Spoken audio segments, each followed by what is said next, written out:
என்னப்பா ரெடியா? ரெக்கார்ட் பண்ணிக்க. ஸோ ஹலோ நண்பா, இன்றைக்கி பார்த்தீங்கன்னா வந்துட்டு நம்ம ரஜினி சாரோட அடுத்த படத்துக்கான அப்டேட்டை பற்றி தான் இந்த வீடியோவில் நம்ம பேச போகிறோம். ஸோ மறக்காமல் எல்லோரும் வீடியோ கடைசி வரைக்கும் பாருங்கள். அண்ட் இப்போ தான் நம்ம சேனலை புதுசாக பார்க்குறீங்க அப்படின்னா மறக்காமல் சப்ஸ்கிரைப் பண்ணி வச்சுக்கோங்க. வாங்க வீடியோக்குள்ளே போகலாம். ஸோ இப்போ பார்த்தீங்கன்னா வந்துட்டு நம்ம கூலி படம் அப்படின்றது வந்து நம்ம ரஜினி சாருக்கு கலெக்ஷன் ரீதியாக என்ன தான் வந்து ஹிட் ஆனாலுமே கதை ரீதியாக வந்து இந்த படம் வந்து சரியாக ஓடலை அப்படின்னு தான் சொல்லணும்.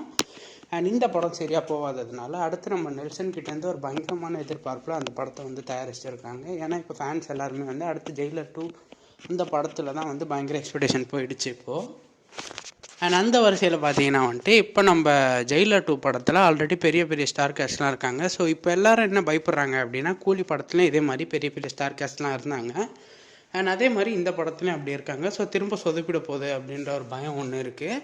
பட் எனக்கும் ஒரு கேள்வி என்ன அப்படின்னு பார்த்தீங்கன்னா வந்துட்டு எதுக்கு எல்லா படத்துலையுமே வந்து ஒரு ரோலுக்கு பெரிய பெரிய ஸ்டார் காஸ்ட்டை வந்து எடுத்துகிட்டு வரீங்க அப்படின்றது.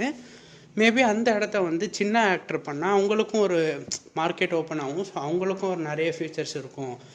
அந்த இடத்துக்கு ஒரு ஆல்ரெடி ப்ரூவ் பண்ண ஒரு ஆக்டரை எடுத்துகிட்டு வந்தால் அதில் என்ன யூஸ் இருக்குது உங்களுக்கு அப்படின்றது.